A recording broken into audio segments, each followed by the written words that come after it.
Hello, araw ho ng Martes. Ika-20 sa buwan ng Oktubre. Ay, hindi natin batid, ano? Ilang araw na lang, Pasko na. 65? Tama ba ako? Kuya Philip. Ilang araw na lang, 20 na ngayon eh. Plus 25. Plus 60. 75, parang gano'n.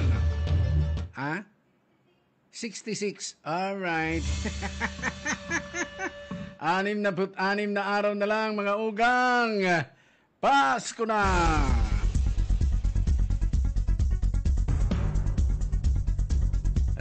Yung aking alkansya, malapit nang mapuno.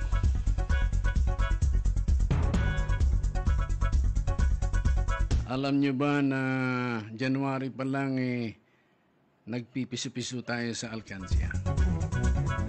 Kung nakahulog ka ng piso aral daw, 365 pesos.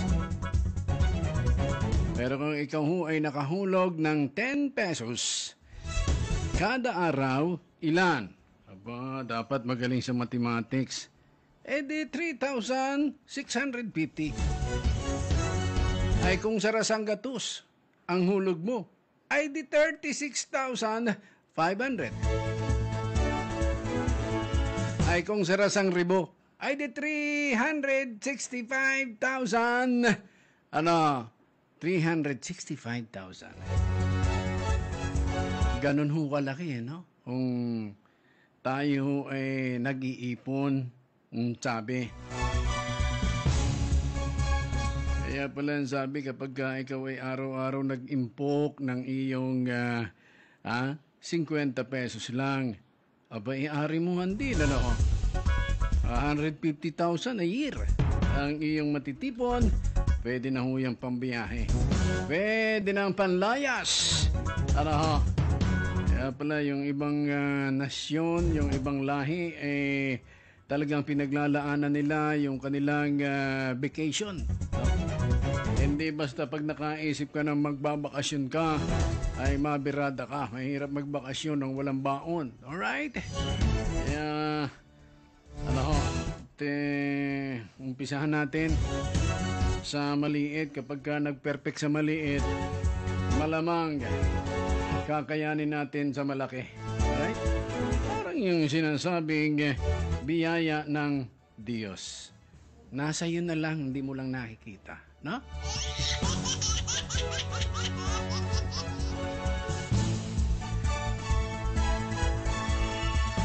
Alright, welcome sa Diaryo sa Cool Radio. Hanggang 9 o'clock in the morning tayo.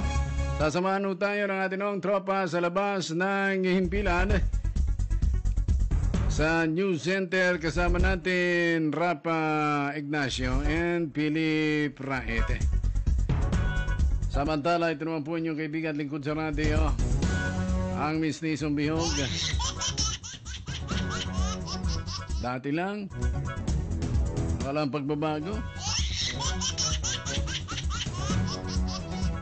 Ang sabi, palagi daw unat. Ang buhok, kahit hindi hinahat oil. May nagtanong sa akin, nakita tayo dyan sa Family ang Bayan. Good morning ho sa mga taga-palengke ng Daet. Ay, maganda umaga ho sa inyo diyan, sa karnihan, sa isdaan, sa gulayan. Sabi, inuuban na pala ang Mistisong Bihog. Salamat, no. Kahit pa paano, tayo napapansin dahil sa uban. Salamat ho. Alright, good morning kay Ate Lita Oliva. Magandang umaga sa iyo, Ate Lita. Sa lahat po ng atin mga taga-painig. Batiin ko lang special si Lolo Pedro dyan sa Camarines Norte, Provincial Hospital. Ingat na sana. At mamaya ho ay may pahatid balita ho sa atin ng ating Provincial Health Office. Ganon din ang Unified Incident Commander ng ating Interagency Task Force o tinatawag ho nating Incident Management Team sa probinsya po ng Camarines Norte. Alright, dahil kasi nga ho 29, yung positive ho natin, yung hindi positive, hindi nag-positive isang araw, yung active cases po natin sa buong probinsya o sa buong probinsya. 29. Pero marami naman hong negative. Kahapon nga, zero tayo. Next, the following other day, zero COVID positive tayo. Nung araw ho ng Lunes, Martes kahapon, mamaya lalabas yung para sa Martes. Kakaribong nalugod ang mga, kakaribong lugod ang mga hindi baga ilabas na ng hapon. Sabi nung ilan, dami ngayong mga paik-ek. Lito yung mga kababayan natin, pag binalita mo ngayon, nakala nila ngayon nung isang araw pa, kahapon ho yun yung labas ngayong 9 o'clock. Kaya, ala pa ho, blanco ho tayo, yung para kahapon. Pero para nung isang araw, ay meron na ho. Ha? Zero ho tayo. Wala naman, salamat. After 7, after 3, after 1, 0. Alright, ang mahalaga ho madami namang gumagaling, kahit wala pang vaccine. At mga balita ho natin, virgin coconut oil, napag-alamang, ito ho ay pwedeng gamiting panlaban sa COVID-19, 60 to 90% ang kakayahan nitong patayin ang COVID-19. Ay kung nung pa niya yung pinag-aralan, di ba? Ang tagal nang sinasabi ng ilan nating mga kababayan na baka yung virgin coconut oil ang maging sanhi na kagamutan kahit hindi na ho tayo mag-angkat ng baksin. Ang lalakas ba yan ng Pilipino?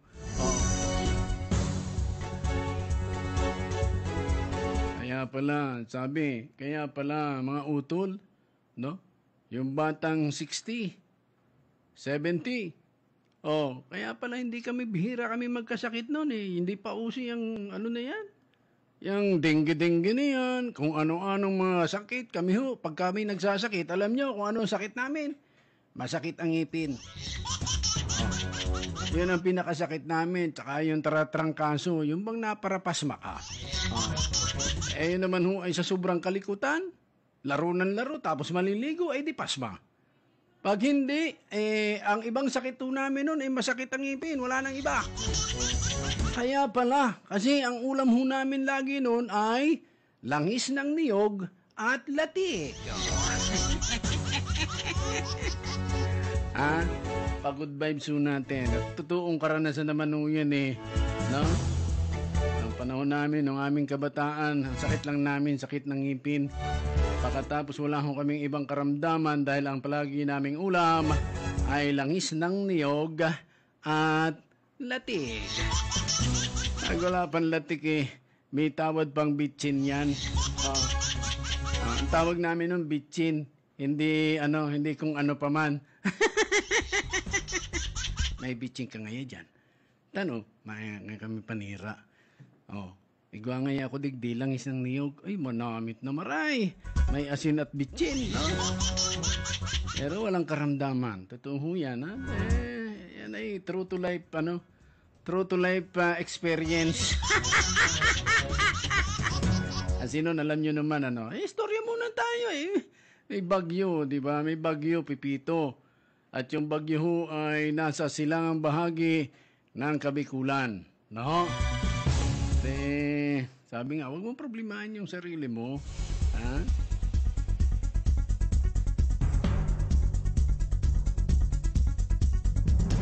Yung maging handa ka at mapagmasid kapag ka panahon ng kalamidad, sa iyong kaligtasan yan,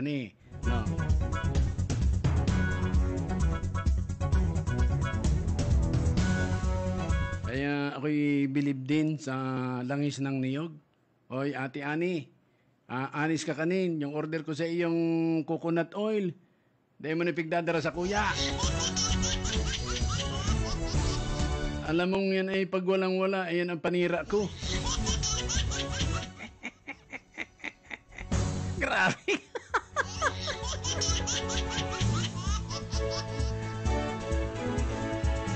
Ay, ano kasi, kay Ate Gigi kasi, yung anis kakanin, yung nagdi-deliver, ayan ay may dala-dala minsang coconut oil.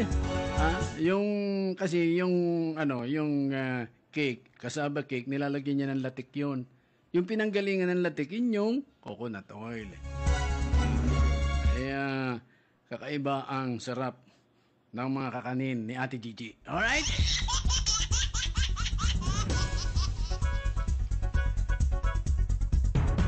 At ang bagyo ho, signal number 1, ang lalawigan po ng Camarines Norte, yung bahagi lang ho ng Binsons ang nasagip o ang nahagip ng signal number 1. Ayon ho yan sa Pag-asa. Alright? Yan na hong bahagi ng bayan po ng Binsons. May ganyan baga.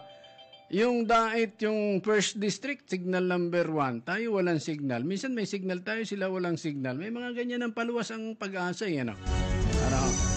Kaya, ang tayo ho ay yung silangang bahagi, extreme ng silangang bahagi ng atin pong lalawigan yung signal number 1. Right?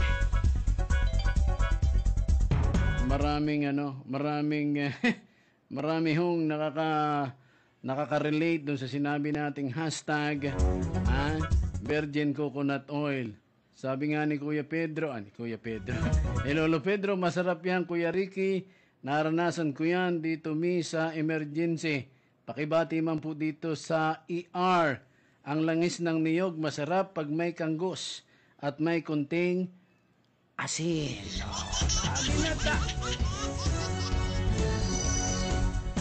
Ayun, salamat dyan sa ER. Ingat ho kayo dyan, yung atin ng mga frontliners, no? Ingat-ingat ho kayo, no? At sa atin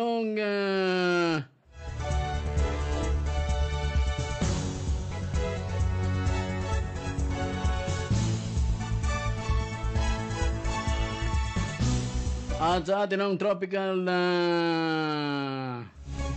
cyclone alert number 4 as of 5 a.m. ho ito kanina, no? At yun hong tropical depression Pipito, ayan, nawara. Ay ang lokasyon ho na Mataan, Hilagang Silangan ng Bicol, lakas pabugsong 55 kph hanggang 70 kph. Pagkilos, Pakanlurang, Hilagang Kanluran na 25 kilometro kada oras. Yun. Tropical Cyclone Wind, signal number 1, Binsons, Camarines Norte at Catanduanes. O yan, malinaw ho, ano? Ngayong araw ho, ang pinakamalapit ang sentro ng bagyo sa Kabikulan. Asahan pa rin po ang maulap hanggang sa maulang lagay ng panahon o yung tinatawag ho nating light to moderate at pagkaminsan ay malakas na pagbuhos ng ulan. Ang malaking bahagi po ng Bicol ay posibleng pag malakas ang ulan ay mga pagbaha at pagguho ng lupa, lalo na ho sa mga lugar na saturated dahil ho sa ilang araw ng pag-ulan. Alright? Sabi ho, pray, stay safe and monitor. Importante talaga tayo tayo po ay magmasid, no? Magmasid po tayo para ho sa atin ng kapaligiran. Ayun.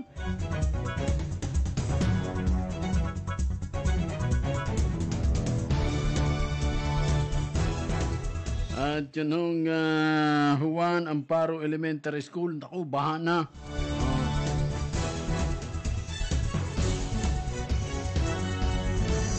Kaya ingat-ingat to, yun namang mga guro natin, naman sila, At yung iba ay work from home.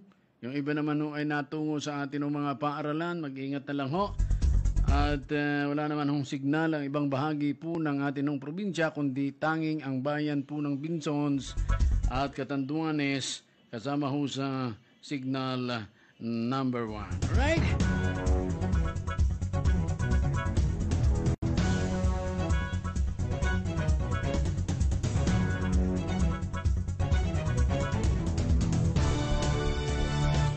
Oras na natin, 10 minutes before 8 o'clock in the morning. Oy, ang hirap magsakay sa tricycle. Magpayong, tsaka kaputi kung nakamotorsiklo. And, tagal naman kasing tapusin ni Kuya Manding yung aking tricycle ay. Yeah. Naubusan kami ng lata kaya hindi matapos yung aking hammer ay. Kuya Manding. Pakibati po kami ng asawa ko. Happy 10 years wedding anniversary. Si Akihiro Yomaguchi. At sa akin, thank you po sa pagmamahal at pagising ng maaga sa pagluto mo ng almusal. Mahal ka namin ni Kian James Yamaguchi. Love you. Si Joy Yamaguchi po ito. Ayan. Mga Yamaguchi, mga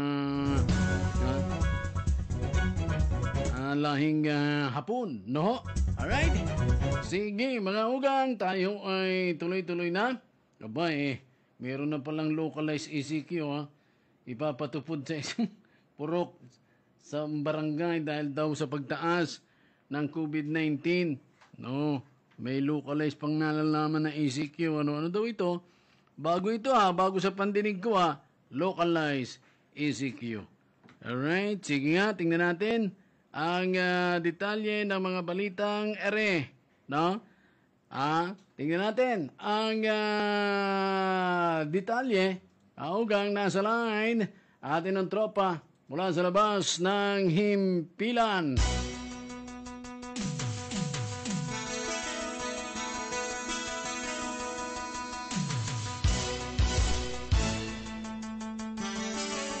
Nasa line, Joby Manggubat. Ate Joby, magandang umaga. Good morning. Hello. Ala, sandali lang ha. Ayun naman Nawara. Sige. Oo Bakit wala yung ating line? Sige, sandali lang ha. Okay naman ano naman no? Sige, tawagan uli natin at yung localized daw na enhanced community quarantine.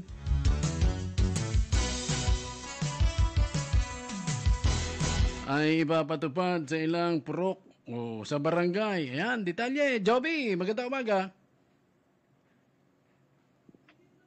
Hello.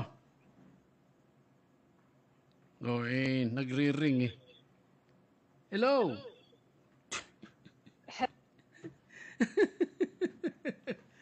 Hindi yatang monitor to no? Hindi yata nagmo-monitor So, sige, mamaya na sana. Tuloy-tuloy tayo.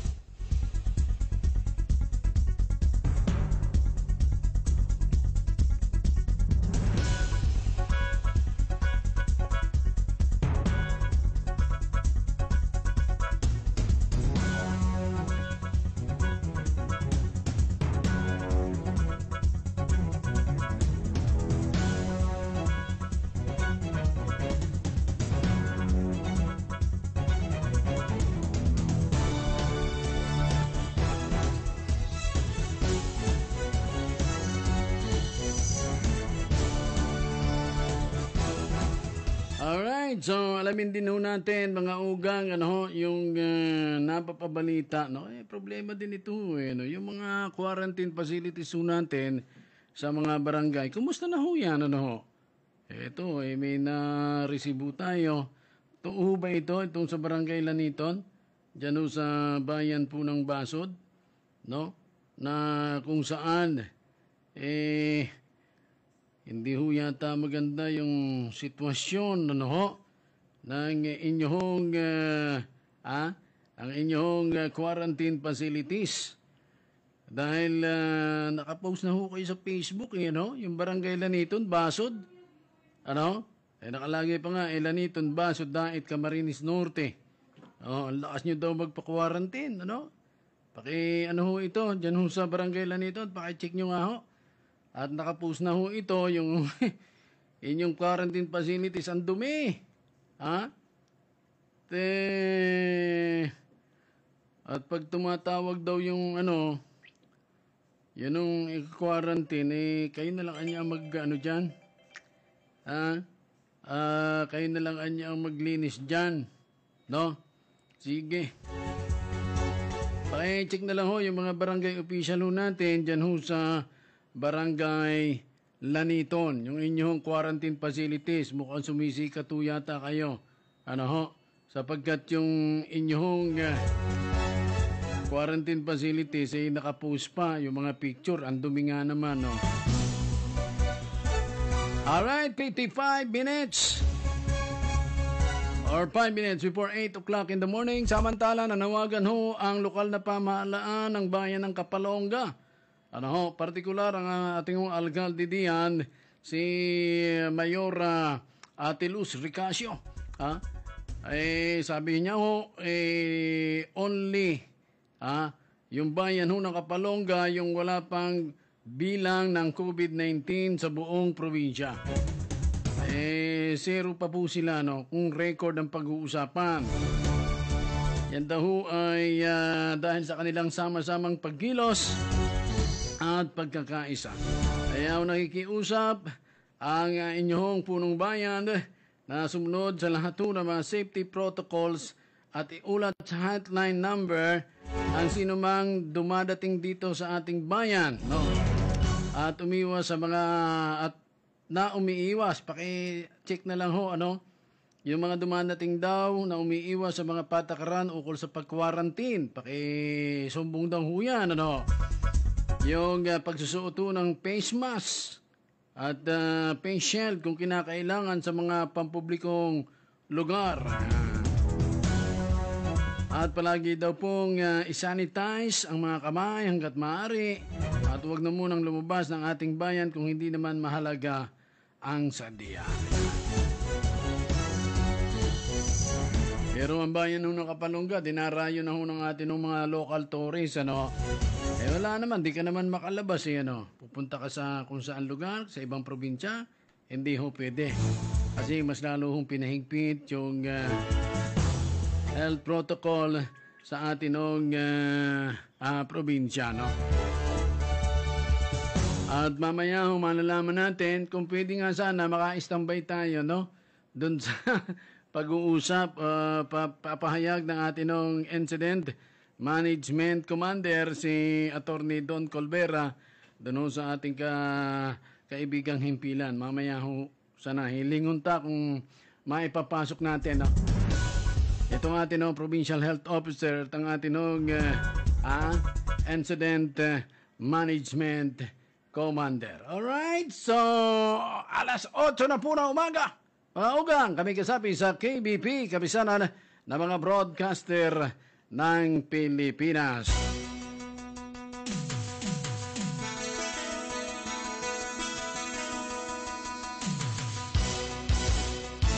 Dagdagan natin ang mga ulat. Nasa line, Jomet Umali. Jomet, magandang umaga. Okay, magandang umaga, Brother Ricky. Magandang umaga po sa ating mga tagapakinig pong araw na ito ng Tuesday. At ito ay paglilinaw natin kaugnay po naman sa operasyon ng Land Bank of the Philippines. Kung maalala mo, Brother Ricky, ang depository bank ng mga local government units, lalo-lalo na po ang mga barangay, ay nasa Land Bank of the Philippines. Kaya halos kahit nga siguro kami ay wala kaming honorarium for almost a week na. Dahil nga sa yung mga depository bank, katulad po naman ng DBP and Land Bank, ay nag-shutdown dahil nga po sa naging biktima ng COVID-19. Yung sinasabing taga-Paracale na taga-Land Bank ay kasalukuyang pang hinahantay ang resulta ng swab test na isinagawa. At kung talagang ito ay magpo-positibo, talagang madadagdagan pa ang araw ng lockdown ng nasabi po ng mga bangko.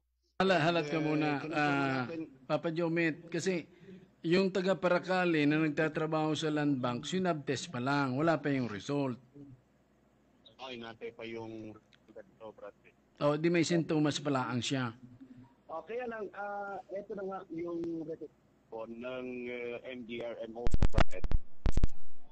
sulat sa head office ng Land Bank at nagre-request ng mga personnel na magiging parang task force nila, parang skeletal force na magsasagawa ng operasyon. Kasi pinag-disinfect na daw, Brother Ricky, ang buong loob ng Land Bank at humihingi na lang ito ng mga bagong personnel. Hindi dating personnel, mga bagong personnel na magsasagawa lamang ng operasyon para naman makasweldo at makapag-withdraw yung ilan sa mga importanteng transaksyon ng mga local government unit and of course the mga barangay. No, dahil halos lahat ng mga barangay sa buong probinsya ay diyan naman talaga nagsasagawa ng operasyon. No, kaya yung accounting office ng Land Bank bukas, ito ay iba daw ang daanan nito sa tagiliran at negatibo naman lahat ng mga nasa accounting office ng Land Bank. Kaya may operation lang ngayon ng Land Bank doon sa kanilang accounting office. But doon sa baba na sinasabing nagkaroon ng close contact dito sa nasabing positibo ay talagang sarado. No? Itong sabing first floor. But ayon nga sa kanila, hinihintay nila at hinihintay nila ngayong maghapon kung anong magiging response ng Land Bank kung pagbibigyan na kanilang kaibigan na magsagawa po naman at magpadala ng mga personnel para na makapag-operate ang nasabing bangko para po naman sa mga transacciones ng mga LGUs. Ang DBP ay medyo malapit-lapit na daw matapos itong DBP, baka bago magkatapusan ay matapos na yung lockdown, matapos po naman na hanggang sa ngayon ay kasalukuyan nilang i-monitor yung mga close contact ng nasabi ko naman biktima ng COVID-19 dyan sa nasabing bangko. Kaya yung nasabi ko namang dalawang bangko ay talagang malaki ang problema. But yung sinasabing bangko sa loob ng isang malaking establishment rito ay kasalukuyan naman nag-ooperate dahil hindi naman talaga nagkaroon ng close contact ang nasabi ko namang tao. So, yan naman ay yung Brother Ricky, yung mga dagdag follow-up report ng umaga mga kaibigan, accounting office lamang po ng Land Bank ang nag-ooperate. Pero yung pong loob, yung baba ay sarado po. Kasama na po dyan ang DVD.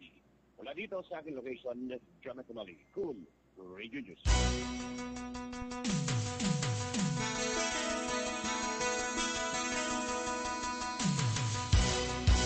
Alright, maraming salamat, Jome Tomale, no? Yung palang Land Bank, yung ATM pwede. Yung doon lang ho sa ilalim. Yung sa accounting office, doon sa itaas, doon sa iba yung daanan nun open naman.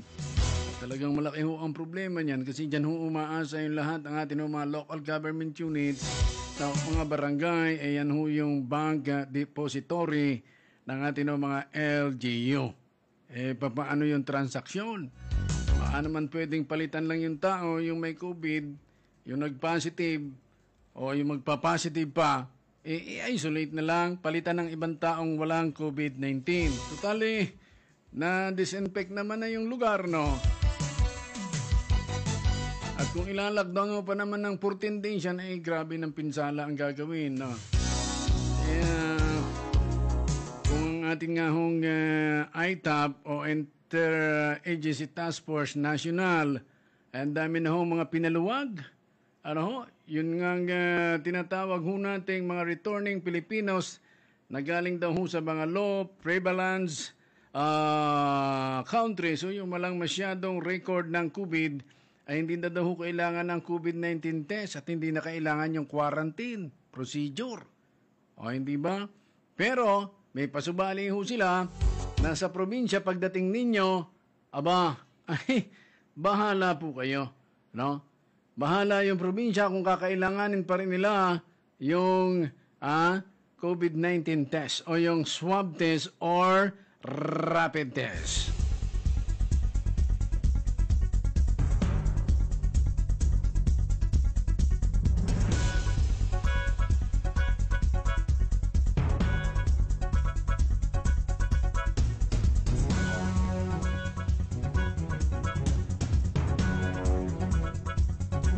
Alright, sige, tuloy-tuloy tayo. Balikan natin si Joby Manggubat.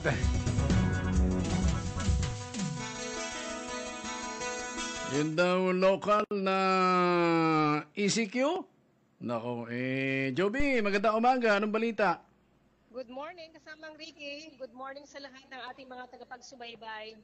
Localized Enhanced Community Quarantine or SCQ ipatutupad sa isang purok dito sa bayan ng Mercedes. Sa bisa ng Executive Order number 035-2020 na ipinalabas ng pamahalang lokal ng bayan ng Mercedes, idiniklara ang Localized Enhanced Community Quarantine sa Purok 4, Barangay San Roque. Matapos na ito ay magtala ng 5 positibo sa COVID-19 sa ang nabanggit na purok. Ayon kay ABC President Kapitan Gary Cutauco, tinatayang aabot sa 200 families or katumbas nito ang 90 household ang posibleng maapektuhan ng naturang deklarasyon. Nilagdaan ang kaatasan noong Oktubre 16 at formal itong tinanggap ni Kapitan Cutauco kahapon Oktubre 19. Ayon kay Mayor Morales, magsisimula ito Oktubre 16 hanggang Oktubre 29 ang posibleng itatagal ng localized ECQ. Kasabay nito ang tanong ng ilang residenteng apektado kung di sila papayagang lumabas dahil sa pangyayari, paano anya ang pagbili nila ng mga pagkain o iba pang pangangailangan. Bagay na tinek naman ng alkalde na may ayuda silang matatanggap mula sa DSWD. Ayon kay Kapitan Cutauco, katuwang din naman ang BHERT, yung Barangay Health Emergency Response Team, para alalayan din sila sa kanilang iba pang pangangailangan.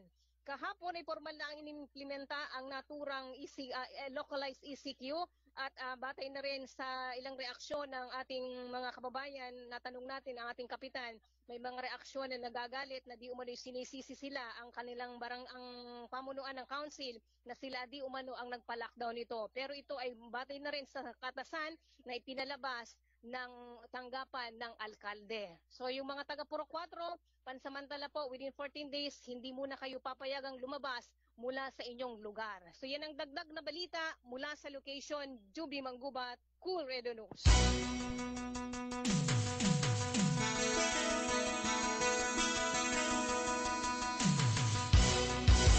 Maraming salamat, Joby Manggubat. O yan, sa bayan po ng Mercedes, nagpalabas na ng executive order si Mayor Boboy Morales para tuluyan ng isailalim sa localized enhanced community quarantine.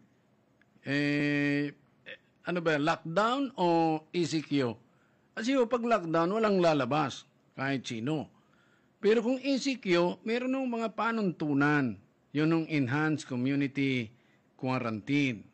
Yun ang mga APOR, pwedeng lumabas. Yun ang mga bibili na mga pangangailangan, gamot, pagkain, pwede yung lumabas. Baka lockdown yata, yung nais ng atin hong alkalde. Kasi sa ECQ, Enhanced Community Quarantine, pwede kang lumabas dyan pagka ikaw ay APOR. Pagka ikaw bibili ng gamot, kapag ikaw bibili ng pagkain, at meron lang hong schedule, at meron din ikaw na tinatawag na home quarantine pass. Yung ECQ. Kung lockdown, talagang wala hong lalabas sa inyong mga bahay.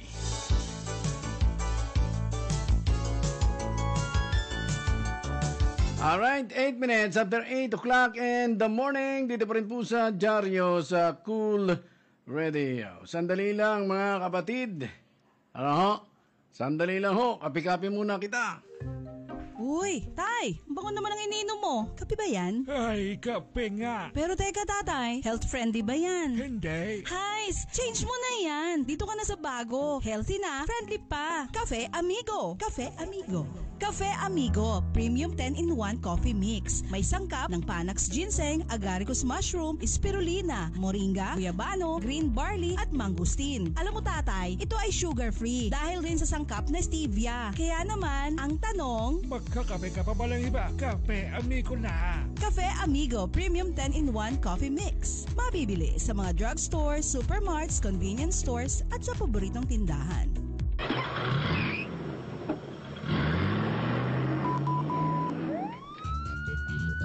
Be responsible. Drive safely. Drive safe. One stop. Driving school is now open to serve you. Enroll now at One Stop Driving School. 15 hours theoretical driving course, 8 hours practical driving course. One Stop Driving School. One Stop Driving School. Kumpleto ang kanilang amenities. Air-conditioned school rooms with LTO standard driving lesson track with obstacles. Para sa detalyadong pagtuturo, enroll now. Be a responsible driver. One Stop Driving School LTO accreditation number DS-2020-00014-05. One Stop Driving School also serves vehicle insurance and medical certificate for drivers. Visit them at Poro 4, Barangay Eluijo, Daet, Camarines Norte. Call or text 0961-026-8127 or 0936-924-5978.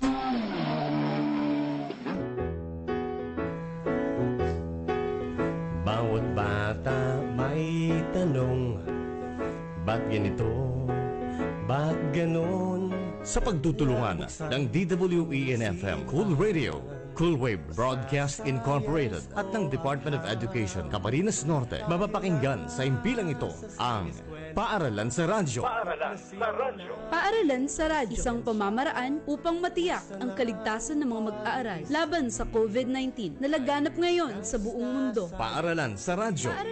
Paaralan sa Radyo mula Lunes hanggang Biyernes alas 2 hanggang alas 4 ng hapon. Dito sa impilang nagpapahalaga sa edukasyon at mga kabataan. 100.5 DWEN-FM Cool Radio. Sa daigdig ng agham, tuklasin ang kalaman. Ang Paaralan sa Radyo ay hatid sa inyo sa kagandahang loob ni Governor Egay Taliando, 1st District Representative Josie Banning Taliando, 2nd District Representative Marisol Tuts Panotes, Daet Municipal Councilor Maria Eliza Liovit, Chairman Committee on Education, Sangguniang Bayan ng Daet, Engineer Ariel Huevas Caldit of AGC Constructions, Mr. and Mrs. Rainier Morena, Kagawad and Mrs. Larry and Bing Ilaw of Ilaw Japan Surplus and General Merchandise, located in front of main gate of Holiday Home Subdivision, Barangay Lagon, Daet, Camarines Norte. Mr. Edwin Taliando, Mayor Benito B2K Ochoa, former Basud Councilor Ronnie Samonte, Chairman of the Board, Bataan Shipyard and Engineering Company. Also brought to us by Vice Mayor Gina Yapyuko of Mercedes, Elaville Tours, Canoreco Board of Director Marshal Pajares of Vincent's District, Miss Joy Belmonte of Ezra Farm, located at Barangay Calabaga, San Vicente, Liga ng mga Barangay President, Punong Barangay Gary Cutauco of Barangay San Roque, Mercedes, Mayor Joseph Ascucha of Labo, former board member Paul Gatche, Municipal Councilor May Asis of Labo.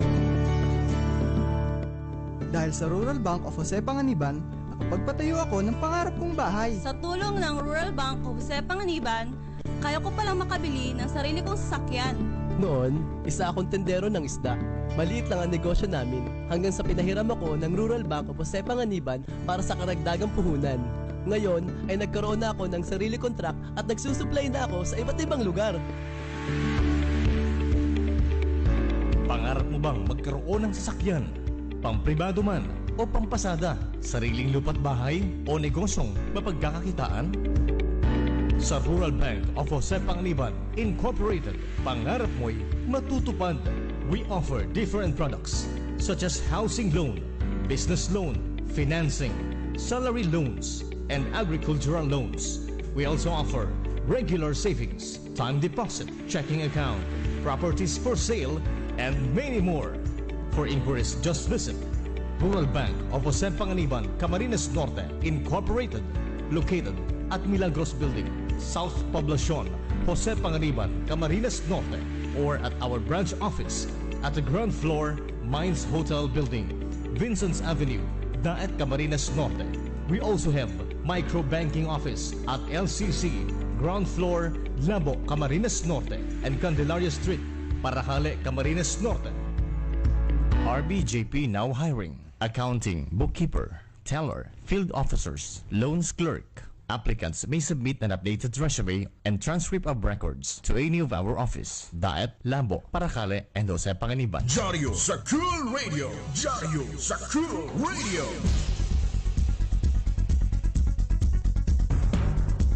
Alright, balik ko tayo for 10 minutes after 8 o'clock in the morning. So yun ang balita na yung mga Pilipino na galing sa abroad o yung mga OFW, ay pinayagan na ho yan ng Department of Health at ng ITAP. Basta yung mga bansa na hindi masyadong apektado ng COVID-19. Yung mga OFW daw po natin, hindi na kailangang sumailalim sa testing o COVID-19 testing. Yung may mga kaunting kaso, yung mga mabababang kaso. At nakasado sa bagong Omnibus Guidelines na inilabaso ng Department of Health na kapag asymptomatic ang isang umuwing Pinoy galing abroad ay hindi na ito kailangan pang mag-quarantine pagkalapag sa paliparan. Pero, ang sabi, nakadepende raw ho yan sa uuwian itong local government unit kung makapagpapatupad ng mandatory test result bago papasukin sa kanilang teritoryo. Kakibat din ho yung responsibilidad sa mga pinapayagang returning Pinoy at magsunod sa minimum health standard. Riki talaga ng ITAP at ng DOH, Nagsasagawa sila ng pagluluwag, ma-order sila tapos, ibibigay na naman sa local government unit yung responsibilidad. No? Tulad dyan, pinapayagan nila yung, dami nilang pinapalabas ng mga kautusan na salungat naman, sa atin hong mga local government unit dahil tayo ho, ay gusto nating mapanatili na ang atinong bayan o probinsya ay makaiwas sa COVID-19. Yan. Nangyayari, gusto nilang paluwagin. Pero bahala ho yung local government unit. Parang yung quarantine procedure, parang yung quarantine protocol. Nadadalin mo sa isolation facilities, iko-quarantine ng barangay na wala naman budget. Kaya tingnan mo, ang dami ho mga barangay facilities natin, mga isolation facilities na napapabayaan na. Katulad nun, yung masyadong yung laniton, basod, no? Masyado kayong sikat ngayon. Sa social media dahil doon sa inyong isolation facilities. Pagka pinabayaan na, tapos lalagyan ninyo, bahala kayo maglinis dyan. Kung kayo yung may ganun ba? Naalala natin, yung ding lag-on, nung minsan, naireklamo din, Arias nung barangay nito na inireklamo na ngayon,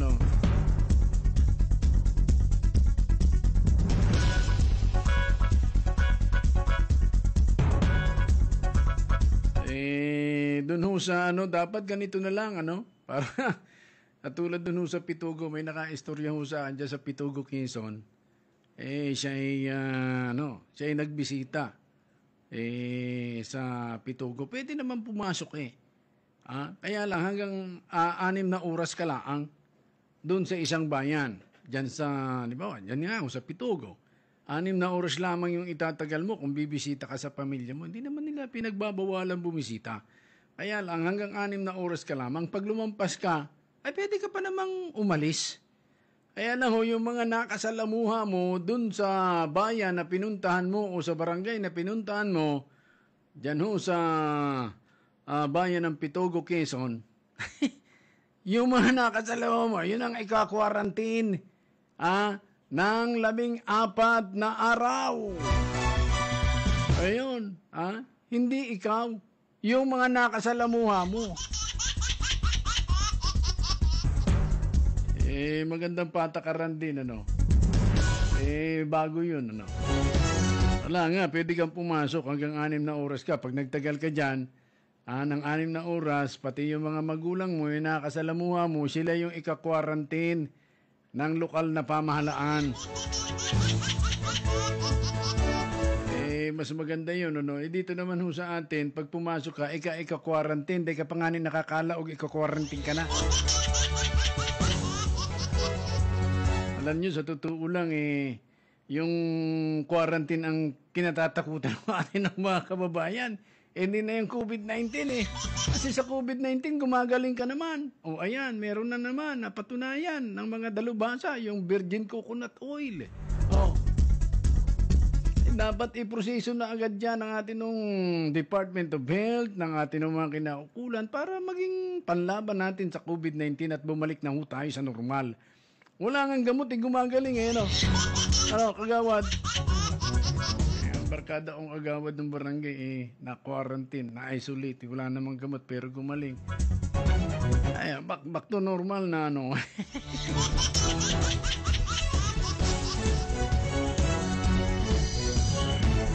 Alright, samantala sa ibang bahagi naman ng mga balita po natin, dyaryo sa Cool Radio, 1.6 billion, yung budget ng ating probinsya. Wow! Sa big budget, 1.6 billion pesos. At yan ay maaari baka bukas ay maaprubahan na yan sa ating sangguniang panlalawigan, yung naturang budget matapos nung nakaraang linggo na ito ay dinggin ng ating sangguniang panlalawigan doon sa mga departamento ng ating provincial government. At ito ay talagang inaprubahan na nila. At ngayon, baka bukas, isa lang na ito at approve na agad yung ating annual budget for 2021 nagkakahalaga more or less 1.6 billion pesos.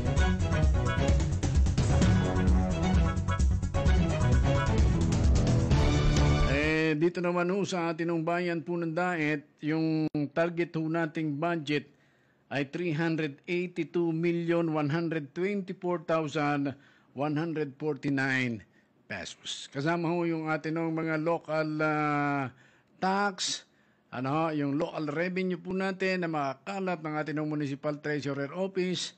Kasama dyan, kasama yung internal revenue allotment ng ating national government. Right?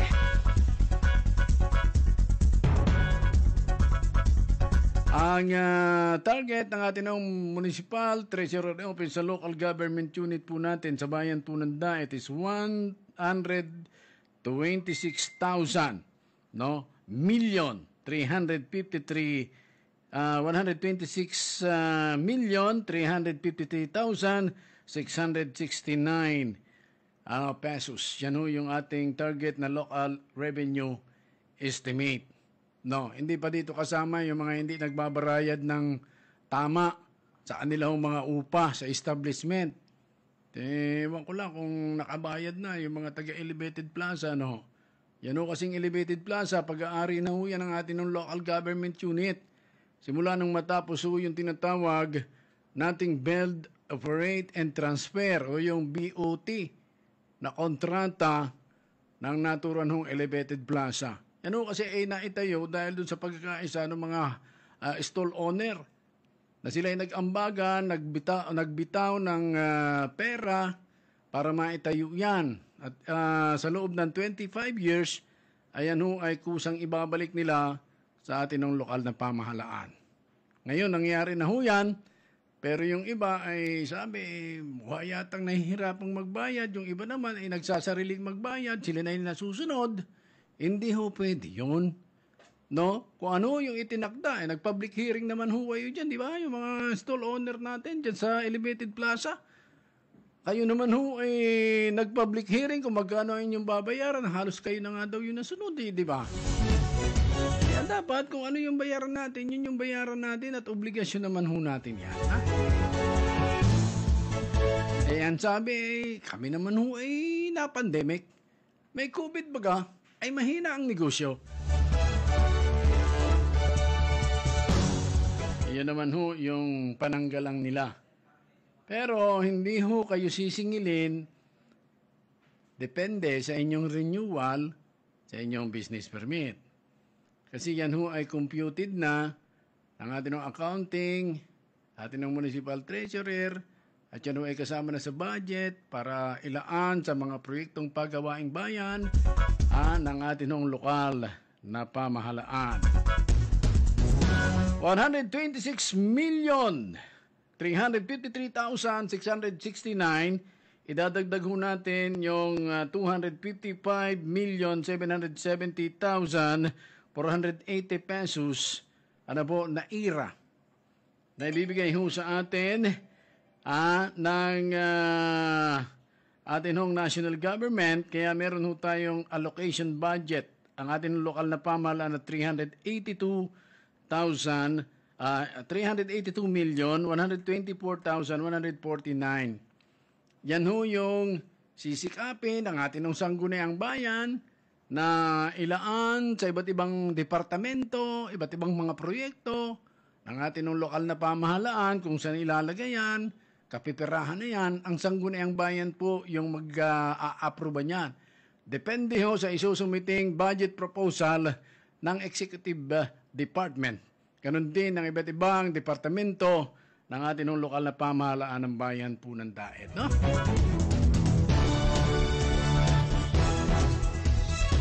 Sabi ni Tres Forbes, good morning nga pala dyan sa Treasurer Office. Sila naman ho ay nagpapakita, transparent naman yung ating Treasurer Office. Kaya congratulations ho sa inyo lahat diyan, ano?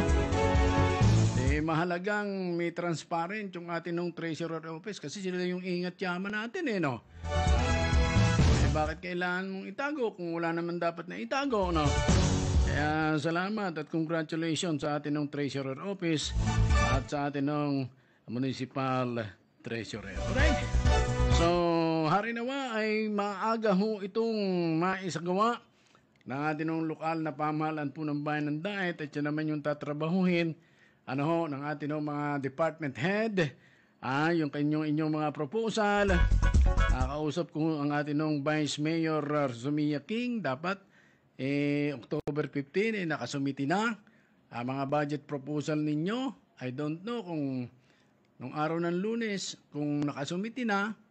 Maybe sa last week ng October mapag-usapan na ito.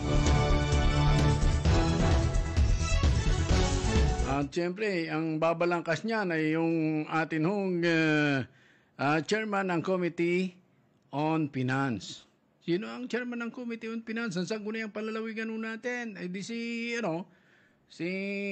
Konsehal Rone Valencia. Nasa inyong kamay ang kagawad, Konsehal, no? Yung pagbusisi sa atin ng budget, siyempre, nasa lahat ng ating mga miyembro ng sangguniang bayan. Sana maaga itong maaprubahan. Hindi kagaya ng ilang bayan, nangangalahati ang taon na hindi pa approve yung annual budget nila.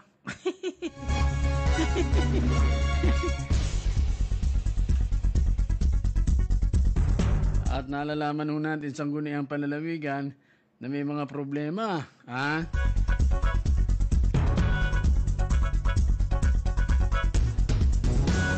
Alright, samantala, tuloy-tuloy ho yung pamamahagi ng ating provincial government ng mga finances o financial na tulong sa ating mga kaguruan sa iba't ibang bahagi po ng bayan po ng Labo kahapon. No, kahapon sa tulay na lupa, no? Yun ang ating provincial government. Kanya lang ang alam ko ay yung ating kongresuman ay nasa kongreso, noong mga nakaraan. At tatlo lang yung namataan ko doon, na mga board member natin. Board member Serdon, board member Dasco, at board member Bong Kibral. At yung mga supervisor ng mga paaralan, dyan sa tulay na lupa, yung mga kaguruan po natin na tumanggap ng assistance mula ho sa ating provincial government. Alright? Tatlong bukal yung naanuhan ho natin, yung nakita ho natin si Bukal Kibral, si Bukal Dasco, at ang ating Bihog Serdon, ang Committee on Finance, ang sangguniang panlalawigan. Chairman ng Committee on Finance. Alright?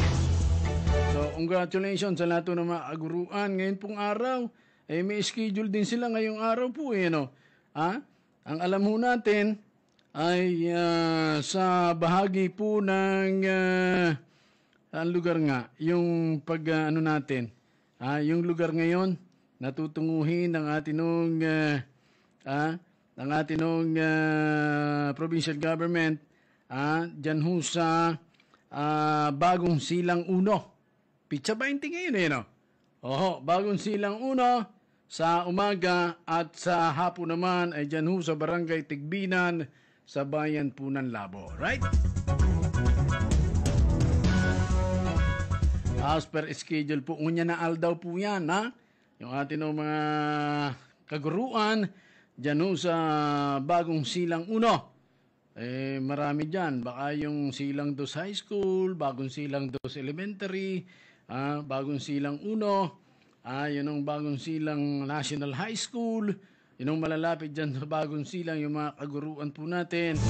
Ngayon ho, mamamahagi ang ating provincial government as per schedule. Ngayon pong umaga ay dyan ho sa Bagong Silang 1.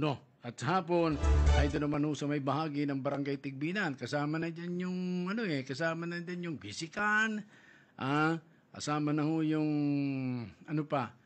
Gisikan, Tigbinan, yung mga Kanapawan, no?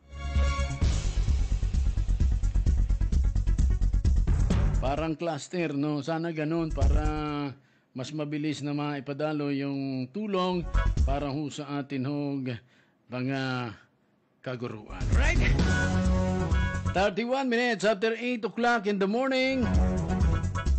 Tayo nakikinig, Jaryo sa Cool Radio, DWEN-FM 100.5.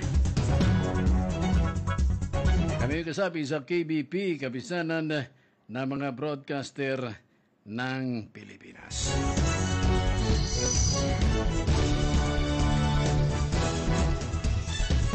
Ang sabi, paalala natin, kasi nagbayad ho ako ng kuryente dyan ho sa Canoreco.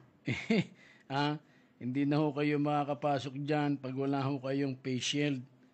Siyempre, yung face mask, kahit saan kayo pumunta, yan ay dala-dala natin. Hindi na natin nakikita yung ganda ng mga mukha, mata na lang. Kasi permit tayo naka-face mask. Dyan sa Canoreco, bawal na ho dyan pagka wala ho kayong face shield.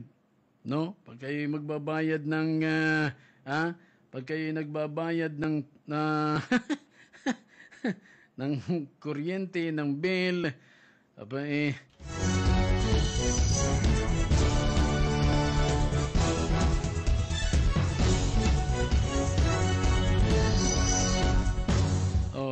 yung iba nga, yan, mahigpit na masyado, may hugasan pa. Ewan ko kung bakit na yung face shield, mandatory na din. Ang alam ko niyan, dyan lang yan sa mga public transport. Samantalang yung bayaran ninyo, may shield na rin. Parang, parang, hindi naman natin sasabihin pang-abuso.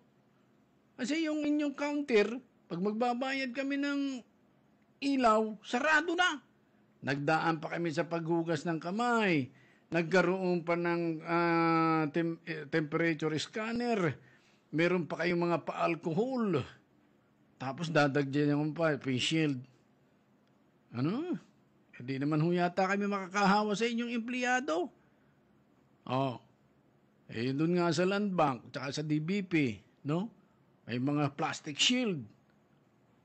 Baka naman kayo mismo yung kung saan nagpupunta, yung mga kawani ninyo, kung sakasakali. Huwag nyo kaming paghigpitan, yung mga nagtutungo dyan, kasi ang dami na namin dinaanan. May temperature na, may hugas ka pa ng kamay, may alcohol pa, no? May logbook pa para sa contact tracing. Naka-face mask pa kami. Kulang na lang ay mag-PPE. Ay, nako. Ang daming mga patakaran. Tulad nun, empleyado ng bangko, nahawahan. Huwag niyo sabihin kami mga customer yung nakahawa, kami mga kliyente. Hindi ang higpit nyo na nga, no? Ang higpit nyo na nga. Pero wala ho tayong magagawa kasi yan ho yung panuntunan ng establishment. Magsunod na sana. No? Kahit yamot na kamo, para bagang sinagkaan ka na ng lahat. Yan yung nararamdaman ng ating mga kababayan eh. Alright, sige o, oras ho natin, 35 minutes after 8 o'clock in the morning. Dagdagan natin ang mga hatid balita mula sa labas ng himpilan.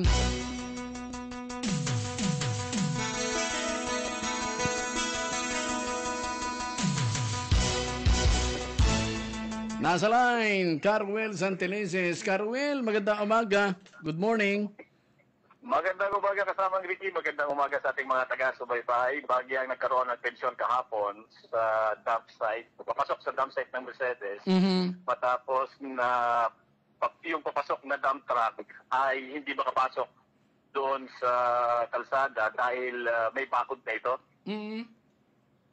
At may bakod ng kawayan at mga light materials lang naman yung bakod. At bumalik sila sa kanilang pinagmulan at kagad namang nalaman ng Mayor ng Mercedes, Mayor Popoy Morales ang nangyari at kagad siyang nakipag-ugnayan sa may-ari ng lote. Mula kasi doon sa kalsada, papunta doon sa dump site ng Mercedes, ay merong isang pribadong lote na dadaanan. At ito'y patagal nang ginagamit. Pero ayon sa pakikipag-ugnayan ng alkalde sa naturang may-ari, ito pala ay gagawin ng pastulan ng baka.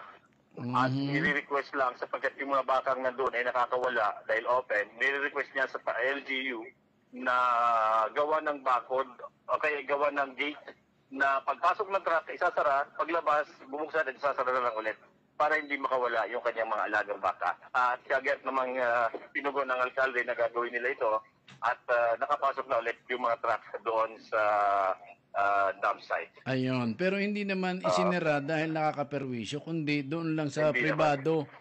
Oo. Ayun. Yan yung kapalo. At sabi ng alkalde, ginagawa nila ang lahat ng paraan at naito nga lang itong pandemic sapagkat nariyanan yung kanilang ibang mga budget para doon sa kumpan nila, pagtugon nila sa Solid Waste Management Act at sa tagubili na DNR na gawing sanitary landfill yung kanilang dump site. Sabi ng alkalde, isa ito sa mga priority nila ngayong taon na darating at sana ay mabigyan sila ng magandang pagkakataon ng sapat na pondo na hinihingi nila sa national government upang matuloy-tuloy na ang conversion ng naturang landfill o ng naturang dump site sa sanitary landfill. Ayun. Samantala, sa dagdag na balita natin kasamang inumpirma natin kay Sir Santimilla at saka kay Admin Joan Tavernilla itong isang patakaran na pagdako tayo sa diet ng isang araw at kumain tayo sa isang restaurant at yung kanilang mga gamit doon ay nakabalot na sa plastics. Yung plastic cups, nandoon yung plastic na kutsara, tapos binalot pa nila ng 8x11 na plastic. Tapos yung pagkain nila, yung plato, may nakalagay ng plastic. Tapos, para hindi na sila maghuhugas. Tatanong ko, sabi ko, bakit naman kako ganito yung inyong, ngayon, hindi naman kako dati ganito. Yun daw ang protocol at para makaiwas sa COVID. Sabi ko, paano makakaiwas sa COVID kung itong mga plastic dito, hinawakan din naman ng mga naglagay ng plastic. Ng iba pang mga tao. Samantala, mas maganda na ako yung inuhugasan. Correct. Di ba? At yun nga, sa paghugas ng 20 minutes sa kamay, nawawala na yung virus. Sabi ko, dagdag ka akong basura ito sa basurahan ng tayo. Namumroblema ng tayo sa basurahan. Idadagdagan nyo pa. Sapagkat sa dami na kumakain doon, ay isang katerbang plastic ang nag-generate nito. At sinabi ng ating NBRRMO na wala namang regulasyon na kinakailangan sa plastic o gumamit na ng mga plastic container, mga plastic cups, plastic utensils ang mga restaurant. Wala daw regulasyon na ganoon. Ganon din ang sabi ni Ma'am Joan Tabernilla. Kaya nananawagan sila sa mga may-ari ng restaurant na kung pwede ma-minimize yung mga basura at kung pwede ay wag magkasagawa ng mga sariling regulasyon na binabanggit sa kanilang mga customers sapagkat nagkakaroon ng kalituhan sa mga ganitong bagay. Ayun. So, ngayon nga ako nakarinig din sa iyo eh. Narinig ko yun sa iyo. Bakit naka-plastic? Come again, partner? Bakit naka-plastic? Ngayon ko lang narinig na may ganyang restaurant dito sa Dait na pina-plastic, pati plato. Subukan ko ito, lima kaming kumakain, tapos may marami pang ibang kumakain doon sa ibang table. Ganun din. Nabagay ko, baka ako tinatamad lang naman kayo, nagbiro pa ako, tinatamad lang kayo mag-ugaw. At para yun daw ang tinuro sa kanila, na base sa protocol na pinapatupad daw sa bayan ng Dait. Kaya nga, nagkaroon tayo kay Sir Santimilla at wala naman daw. At tinanong sa atin yung establishmento, hindi na natin babangitin, pero papapuntahan daw niya at titingnan kung saan nila nakuha ang ganong mga panuntunan. Protocol. Ibang klaseng protocol yun, ha? Baka yun ay protocol para makatipid sa tubig. Para makatipid sa tubig. Siguro nga, baka ganon. So yung ating madagdag na balita mula dito sa ating location, Sir Roel Santilis po para sa Cool Radio News.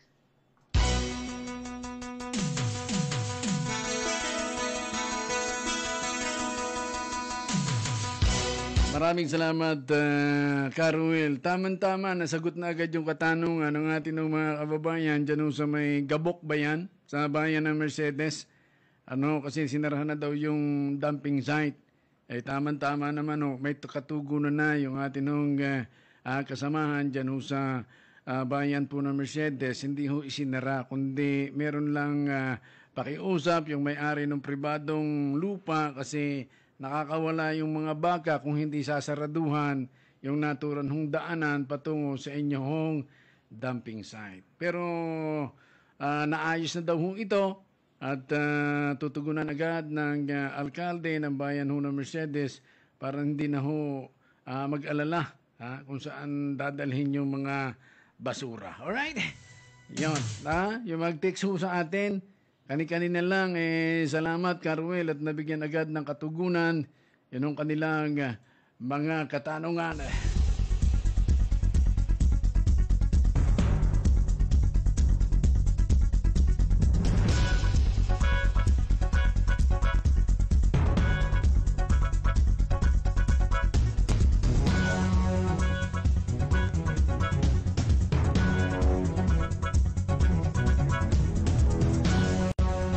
Oras na ho natin, 18 minutes. Mga kapatid, bago sumapit ang ikasyam ng umaga. Dagdagan ho natin ang ating mga balita pa rin mula sa labas ng himpilan.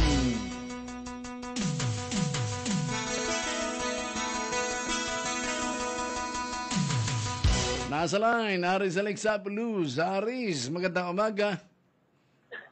Magandang umaga kasama Ricky, magandang umaga sa mga tagapakinig natin. Sa mga oras ito, medyo napakalakas ng buhos ng ulan dito po naman sa bayan po naman ng Paracale.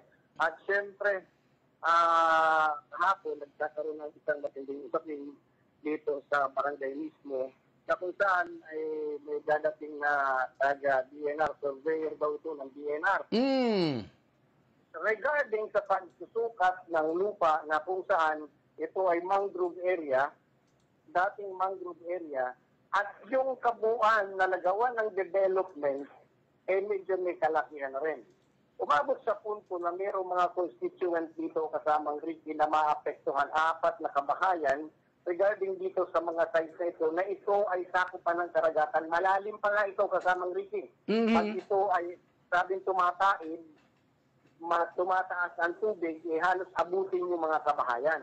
Pero umaabot dito sa ating kaalaman na kung saan itong mismong kumukuha ng nasabing parting ito, meron na daw itong matagal ng napagawa ng survey o kaya ay hinahanapin natin ng titulo para hindi naman maapektuhan itong ating mga kababayan na nasasakop nitong sinasabing a certain personality na pag-aari daw nito. Pero dito naman sa kabilang banda, tinignan na natin mismo yung location, tinuna na natin ang photo, talagang dagat ito, Manong Ricky. Paano nagkaroon ng titulo yan? Dagat na yan, no? Ang katanungan doon, paano nagkaroon ito ng survey, paano na-survey ng DNR, samantalang hanggang ngayon ay dagat pa ito at pinapasok pa nga ito ng tubig. Nag-low tide dito, tubig pa rin, lalo na pag lumaki, nag-high tide, lalong mas malaki ang tubig. Pero Saang barangay yan dyan sa Paracale? Tabi. Barangay Tugos, dito sa Barangay Tugos. Yung mangrove area dyan? Yung mangrove area kasamang Ricky, malapit dito sa tulay. Pag umikot ka dito sa kabila, bago doon pumapasok yung tubig. Eh, bakit nagkaroon ng ano yan? Nag-survey o titulo o... Ayan ay, kung mangrove area yan, bawal yan tituluhan. No? Bawal ng titulan ito kasamang Ricky. Pero yun ang malaking katanungan. Kaya tinungo naman natin yung bahay ni Kapitana para malaman natin kung ano ba talaga yung mga pangyayari noon. Kasi bago lang siyang Kapitana ngayon. Pero naging kagawad siya noong mga panahon na ito. Na kung saan ito na nga yung nangyayari.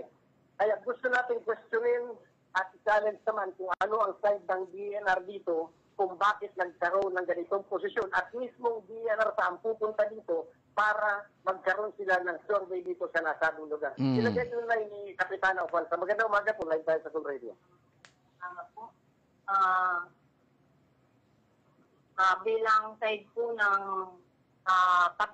kapitan dito sa Barangay Tugos, iniintay po natin ang DENR ngayong araw upang malaman po natin ang magkabilang side kung ano po ang totoo. At totoo pong ako'y naging kagawad noong si Kapitan Daloros pa po ang nakaupo noon bilang kapitan. Yan pong usapin na yan ay sila po ang nakakaalam. At sigurado po ako na kung ano po ang nararapat at siyempre maraming mga kababayan natin ang magiging apektado. Kung ano po yung tama, yun po ang ating gagawin. Kapitana, magandang umaga ho sa inyo, no? Si Ricky Pera po ito.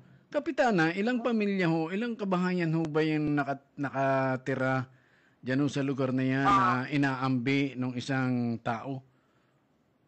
4 pong kabahayan, nasabi po kanina ng inyo pong kasama. 6. Alright. Yan ho ba yan ho ba matagal na nakatira dyan? Ano po? Matagal na ho bang nakatira yan dyan, Kapitan? Nasabi po ni Mr. Manigat, siya ay 1988, nagsimulang magtayo ng bahay po doon. Ano po?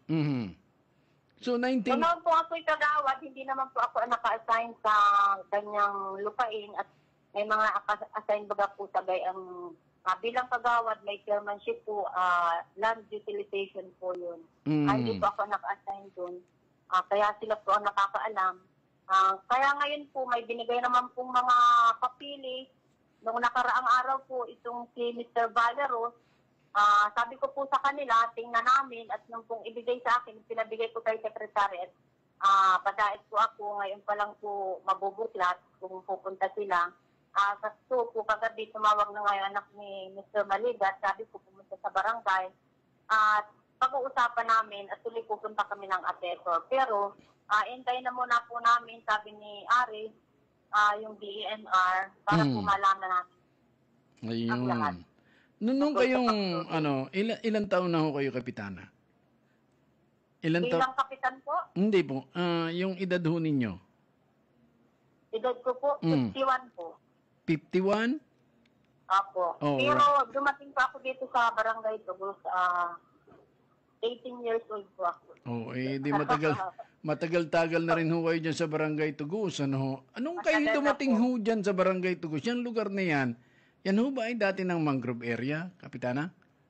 Sa totoo po, talagang tubigan yan. Kahit kalsada po, inaabot na ang taib noong kadalagahan po namin. Di pa paano naman kung mangrove area yan, ay pinagbabawal naman ho ng ating batas na tituluhan ang mangrove area.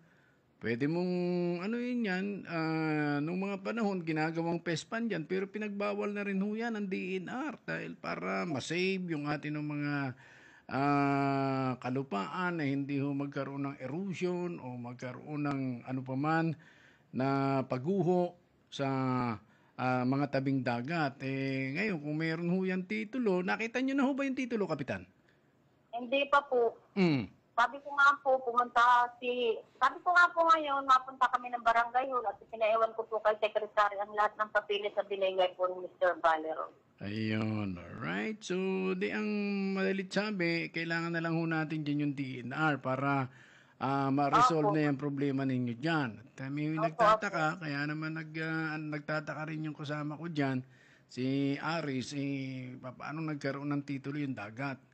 Yung nasasakop ng dagat. Alright? So, malalaman po natin kung saan po nagsimula yung mga papilis nila. Ano po? Oo, baka naman panahon pa yun ng matagal na.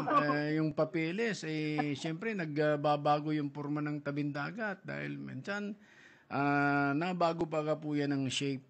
Pero hindi po nagbabago ang BBM, di po ba? Oo, hindi na. Pag-social siyempre malalaman natin kung saan alright, sige o. Kapitan, sana ma-resolve na yan, yung mga kunting sigalot sa usapin sa lupain na dagat pa. Opo naman. Dagat pa. Basta po sa kapakanan ng mamamayan at ang aming kabarangay ay sa kanila po ako. Alright. Hindi po tayo mga-base para sa isang tao lamang. Depende po, siyempre, kung ano po ang mga pagbabatayan natin. Ano po? Maraming salamat, Kapitan. At kami makikipag-ugnayan na lang ho sa inyo kung ano na yung nangyari. Yung dagat ay nagkaroon ng titulo. Alright? So, maraming salamat, Kapitan. At magandang umaga ho sa inyo dyan. Yes, kasamang Ricky. Go ahead. Napagtanong ko. Sandali lang. At nalaglag yung cellphone ko. Ito mahirap Nagkaroon na naman diferensya yung ating isang gadget. Sige, go ahead. Matibayan man baga ang cellphone ko. Dahil man Yes. Hindi so kasama Ricky yung babanggitan kung ito nga dagat o lupa kasi nga may survey tapos dagat yung isa. Pero nabanggit ito ni Kapitana kanina na ito palang lugar na ito ay naging barangay site. Tama pa ako, Kapitana? Tama daw ako. Naging barangay site na kung saan, kung sino yung kanila mga kababayan na makakapagtayo ng bahay dito ng exact location, sila nang bahala for the improvement. Ang pinakamasakit nito, yung naunang nagpagawa, yung may improvement, sinasaklaw pa, yung wala pa namang improvement at inaari na nila. Parang gano'n na yung naging sistema. Ayan. Sige, ayaan na muna yan, Aris, dun sa DENR. At usapin yan. Pagka usapin kapaligiran, kalupaan, bahala dyan ang DENR. Alright? Yes, kasamang Ricky. Kaya hintayin mo. Maging gano'n na maging pantay at patas itong pagsusurvey na ito na gagawin ng DENR ngayon.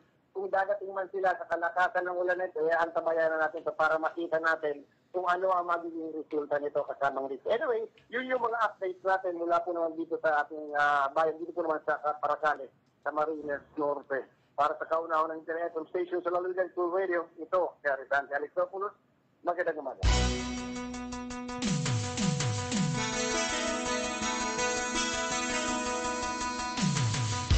Alright, maraming salamat, Aris. Yun naman nakakamangha naman yun. Sabi, amazing.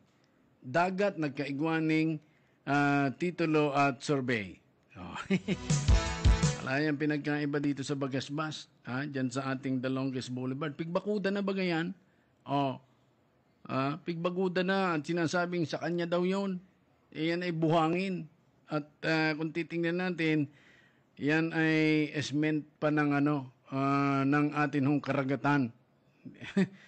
Di ba 2020 ho yan 20 pagkagaling dun sa dagat, meron pang additional na 20 allowance bago ka magkaroon ng pagtatayo ng mga infrastruktura. Ibig sabihin, hindi mo pwedeng tituluhan. Pero yung Bagasbas may titulo na Nakakamangha din pagka minsan itong itong DENR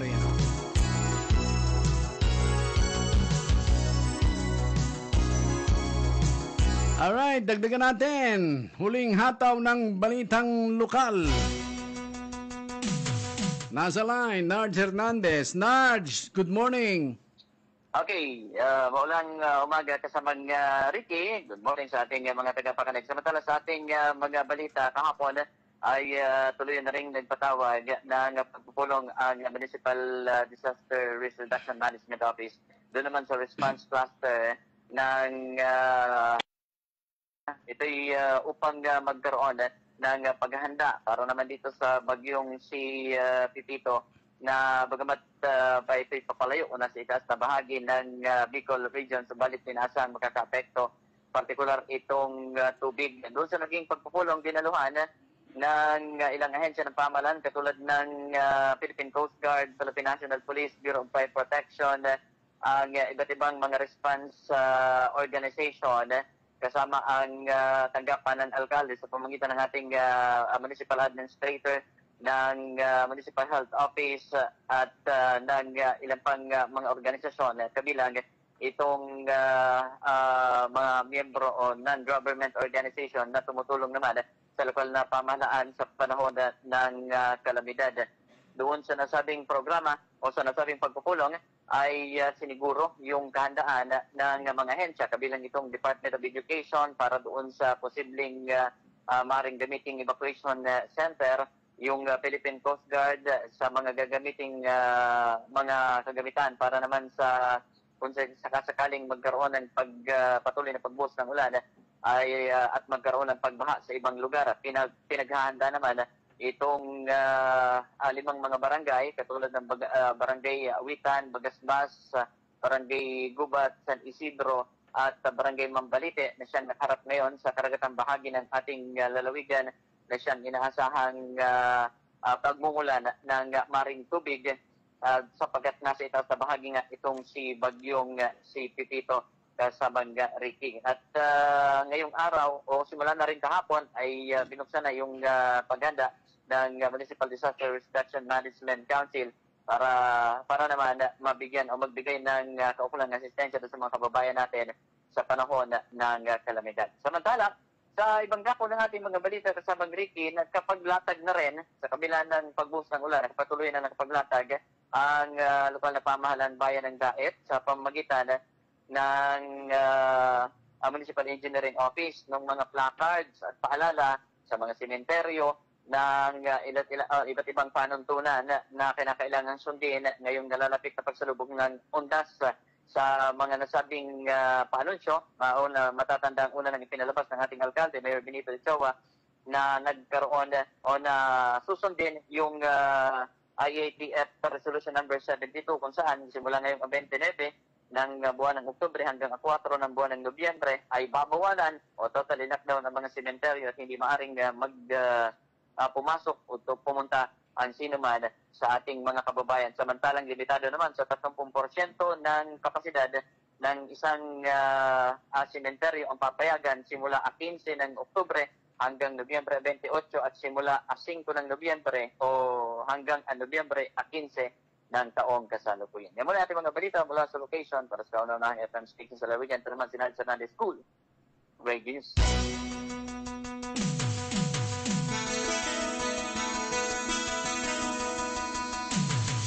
Maraming salamat, Nards Hernandez. Yun yung mga yun yung mga paghahanda ng ating MDR, Local Government Unit, para sa bagyong Pipito. Kasi malakas yung mga daladang pag-ulan ang naturon ng tropical depression. O ang bagyong si Pipito na tinatayang bukas o mamayang madaling araw o bukas ng umaga ay maglalandfall sa bahagi ng Aurora Province. Alright? Tayo ho ay nasa signal number 1, only ang bayan po ng Binsons. Alright? Yung bayan ng Binsons, bahain din ho yan. Pero ang alam ho natin, patuloy ho sa paghahanda, lalo na ho sa mga evacuation center kapag malakas yung pagbuhos ng ulan. Nakahanda naman ho yung ating palagi. Si Mayora Segundo, palagi ho yan nakahanda. Kapag ganito mga malalakas ang pagbuhos ng ulan. At pinaghahanda rin naman tayo ng ating national government, ating provincial government, no? Yung mga nasa mababang lugar, sabi ho, hanggat maaari, lumikas na muna ho tayo. Ano ho? at yung mga nasa mga bulubunduking lugar, pagmasdan ho ninyo yung inyong kalupaan dyan. At baka kayo ho maguhuan dyan, mahirap na pagka tayo na masdan natin na iba yung puno, yung parang yung puno baga na nakatanim sa may bundok ay humilig na, delikado na ho yan, pagmasdan, para tayo ay makaiwas sa disgrasya. Sa taong handa, sa kuna ay walang panama. Alright, kami ho'y magpapaalam na!